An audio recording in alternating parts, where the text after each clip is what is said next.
the architect, painter, and inventor. Okay, let's get into some real-world examples of the three-step creative cycle. And we'll discuss those examples through the example of an architect, a painter, and an inventor. And what you'll find in general is that all creators and their creations carry out the same three steps of the creative cycle of know, womb, and form. And you'll find out with an architect that an architect may use the words blueprint, site, and skyscraper. A painter may use the words inspiration, easel, and painting. An inventor may actually use the words concept, workshop, and model. But regardless, the process is still the same in each of these scenarios, with the architect, painter, or inventor still follow the same three-step creative cycle. The architect, painter, and inventor each have the idea, the skyscraper, the painting, and the model in existence prior to giving birth to the idea's physical form. And to help you gain a deeper understanding of how the creative cycle applies to the real world, I'll show you exactly how each of them puts the three-step creative cycle to work. First, let's discuss the architect. An architect's knowledge of the skyscraper pre-exists its manifestation into a building towering thousands of feet above. In order to give birth to her knowledge, she needs to use the three-step creative cycle. Now, see, the architect will be inspired with her vision and make a blueprint. That's the first step, know. And organize the machinery, workers, and materials and work at the construction site, the womb, to give birth to the skyscraper, the form. The architect chooses the construction site to focus her knowledge until the skyscraper reaches its completion in its final form. For example, the famous architect Maya Lin is quoted as saying, "Architecture is like a mythical fantastic. It has to be experienced. It can't be described. We can draw it up and we can make models of it, but it can only be experienced as a complete whole." And experiencing the mythical architecture, know or knowledge, as a complete whole requires that it be built at a specific place or womb. And when it becomes a complete whole, form, we can all mutually experience it. Now, let's take a look at the painter.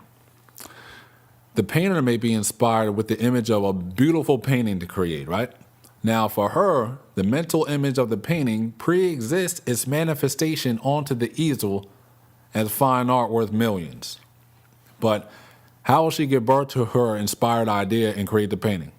Well, to give birth to her inspiration, the painter focuses her mental image, know or knowledge, and uses paints and brushes to illustrate her mental image on the canvas, womb, until the fine art painting, form, is complete. For example, one of the most famous painters in the world, I'm sure you've heard of Pablo Picasso, said, "I paint objects as I think of them, not as I see them." So, in other words, he used his mind to create the painting first, know or knowledge, prior to actually creating it on the canvas, womb, as fine art, the form. The process helped him catalog over 18,000 artworks, and he became one of the most prolific painters ever known. Now let's take a look at the inventor. The inventor, inspired with the idea of the latest gadget, also uses the three-step creative cycle to give birth to her idea. To create the gadget, she'll draw the concept, know or knowledge, and acquire the materials, tools, and technology to assemble it on the workbench, the womb, for its construction as a finished model, formed. The inventor must take action to make her knowledge into a functional gadget. In due time, the gadget is completed and ready for use, right? And we will see that the same principle is echoed by one of history's greatest inventors, Thomas Edison.